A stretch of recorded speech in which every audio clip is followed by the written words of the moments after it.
میں ایک نماز کا ذکر کرتا ہوں۔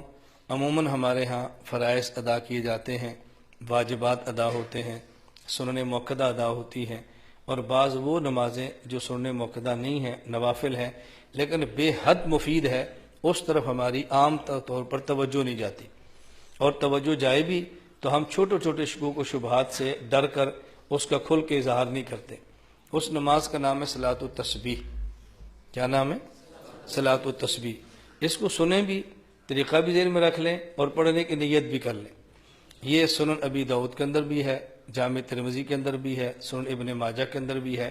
حضور اکرم صلی اللہ علیہ وسلم نے اپنے چچا حضرت عباس رضی اللہ تعالیٰ عنہ فرمایا، پہلے فضیلت سننا، رسول اللہ صلی اللہ علیہ وسلم نے اپنے چچا حضرت عباس کو فرمایا، یا عباس یا عمّا، پہلے 4 مرتبہ فرمایا، اے میرے چچا، اے عباس، الا اوتی کا، کیا میں آپ کو کوئی عطیہ نہ دوں؟ الا امنحو کا، کیا میں آپ کو ہدیہ نہ دوں؟ الا اخبرو کا، کیا میں آپ کو بہترین بات نہ بتاؤں؟ الا افعل بک 10 خصال، کیا میں آپ کو 10 چیزیں ایسی نہ بتاؤں؟ اذا انت فعلت ذلک غفر اللہ لک ذنبک، اگر آپ اس کا اہتمام کریں تو اللہ آپ کے گناہ معاف کر دے۔ اور گناہ کون سے؟ یہ سننا، کون سے اللہ آپ گناہ معاف فرمائے؟ اولہ و آخرہ، آپ کے پہلے گناہ بھی معاف کرے، جو بعد میں کریں گے وہ بھی معاف کرے، 2 ہو گئے۔ وقدیمہ و حدیثہ، جو پرانے ہیں وہ بھی معاف کر دے، جو نئے ہیں وہ بھی معاف کر دے، کتنے ہو گئے؟ 4 ہو گئے۔ خطاہ و عمدہ، جو آپ نے بھول کر کی وہ بھی معاف کر دے، جو جان بوجھ کر کی وہ بھی معاف کر دے، کتنے ہو گئے؟ گنتے جائیں، کتنے ہو گئے؟ 6۔ اور فرمایا صغیرہ و کبیرہ، جو آپ کے چھوٹے ہیں وہ بھی معاف کر دے، جو آپ کے بڑے ہیں وہ بھی معاف کر دے، کتنے ہو گئے؟ 8۔ فرمایا سرہ و علانیتہ، جو آپ نے چھپ کر کی وہ بھی معاف کر دے، جو سب کے سامنے کی وہ بھی معاف کر دے۔ کتنے گناہوں کی معافی کا وعدہ ہو رہا ہے؟ 10۔ اور وعدہ کرنے والے کون ہیں؟ رسول اللہ صلی اللہ علیہ وسلم۔ اللہ کے نبی کی زبان پہ یقین ہونا چاہیے، خدشات میں کیوں پڑھتے ہیں؟ فرمایا چچا اگر آپ اس کا اہتمام فرما لیں تو اللہ آپ کے 10 قسم گناہ معاف فرما دے گا۔ اولہ و آخرہ، پہلے اور بعد والے، قدیمہ و حدیثہ، پرانے اور نئے، خطاہ و عمدہ، بھول کر اور جان بوجھ کر جو کیے، صغیرہ و کبیرہ، چھوٹے اور بڑے، اور سرہ و علانیتہ، چھپ کر کیے اور ظاہراً کیے، اللہ سارے گناہ معاف کر دے گا۔ وہ کیا کریں؟ فرمایا کہ آپ 4 رکعت نفل پڑھ لیا کریں، توجہ رکھنا۔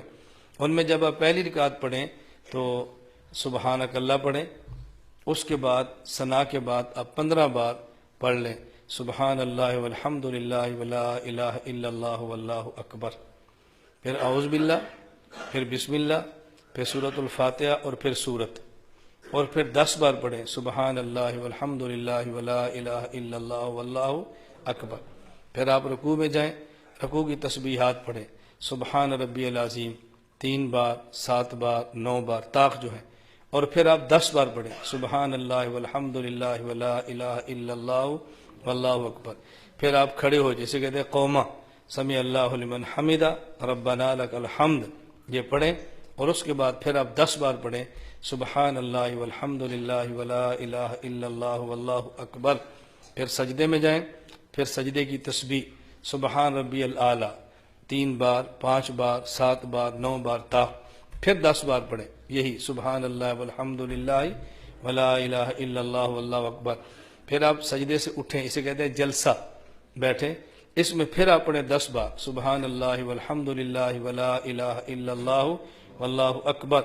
پھر آپ سجدے میں جائیں اور سجدے کی تسبیح پڑھیں سبحان ربی الاعلیٰ 3 بار، 5 بار، 7 بار، جو بھی اس کا عدد تھا طاق عدد۔ اس کے بعد پھر 10 بار پڑھیں سبحان اللہ والحمد للہ ولا الہ الا اللہ واللہ اکبر۔ تو ایک رکعت میں آپ نے پڑھا ہے 75 بار، کتنی بار؟ 10 بار ثنا کے بعد، 15 بار ثنا کے بعد، 10 بار سورت کے بعد، گنتے جائیں کتنے ہو گئے؟ 25۔ 10 بار سجدہ رکوع میں، کتنے ہو گئے؟ پھر 10 بار قوما، پھر 10 بار سجدہ، پھر 10 بار جلسہ، پھر 10 بار سجدہ، 75۔ ایک رکعت میں 75 تو 4 رکعت میں کتنے ہو گئے؟ 300۔ یہ پڑھ لیا کرو۔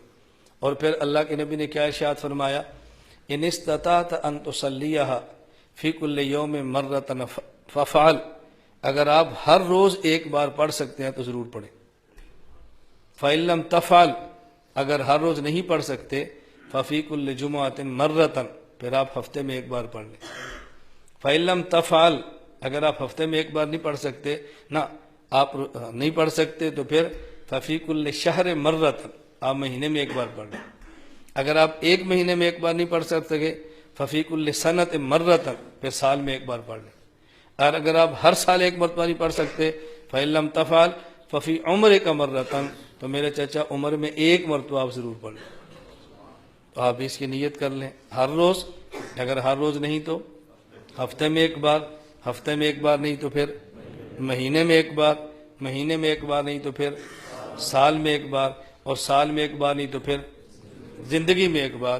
تو زندگی میں تو ایک بار انشاءاللہ سب پڑھیں گے نا بھائی، نیت کرتے ہیں انشاءاللہ سب پڑھیں گے۔ اس حوالے سے دو چار باتیں سے نشین فرما لیں جو مسائل بتانے ضروری ہیں۔ نمبر ایک طریقہ وہ ہے جو میں نے آپ کو اب بتایا ہے۔ دوسرا طریقہ یہ ہے کہ آپ ثنا پڑھیں، پھر اعوذ باللہ، پھر بسم اللہ، پھر سورۃ الفاتحہ، پھر سورت، اور پھر 25 بار، نہ 15 بار، پھر 15 بار، پھر رکوع میں 10 بار، قومے میں 10 بار، سجدے میں 10 بار، پھر جلسے میں 10 بار، پھر سجدے میں 10 بار۔ پہلی رکعت کے دوسرے سجدے جب اٹھیں تو بیٹھ کر 10 بار پڑھ لیں اور پھر کھڑے ہو جائیں، پھر کھڑے ہو جائیں۔ پہلا طریقہ کیا تھا؟ ثنا کے بعد 15 اور سورت کے بعد 10۔ اب کیا ہے؟ سورت کے بعد 15 اور دوسرے جلسے کے بعد، دوسرے سجدے کے بعد 10۔ اس ترتیب پر آپ پڑھ لیں، وہ پڑھیں گے پھر بھی 75، اور 4 رکعت کے 300 بنیں گے۔ ایک مسئلہ۔ دوسرا، یہ جو 4 رکعت پڑھنی ہے اس کے اندر سورت کون سی پڑھیں؟ جو سورت جہاں سے مناسب سمجھیں آپ تلاوت کر لیں۔ بعض مشائخ کی رائے یہ ہے کہ اذا زلزلت الارض زلزالها والعادیات ضبحا، اور الہاکم التکاثر والعصر، قل یا ایھا الکافرون، اذا جاء نصر اللہ، قل هو اللہ احد، ان میں سے 4 صورتیں پڑھیں۔ بعض کی رائے یہ ہے، باقی آپ کوئی صورت بھی پڑھنا چاہیں تو پڑھ سکتے ہیں۔ نمبر 3، اس کے پڑھنے کا سب سے بہتر وقت زوال کے بعد ظہر کی نماز سے پہلے، جب ظہر کا وقت شروع ہوتا ہے ظہر کی نماز سے پہلے، یہ سب سے بہتر وقت ہے۔ اگر اس کے علاوہ کسی وقت میں بھی پڑھنا چاہیں، 3 مکروہ اوقات نہ ہوں، سورج نکلتے وقت، سورج ڈوبتے وقت، اور زوال کے وقت، کسی وقت بھی آپ پڑھ سکتے ہیں۔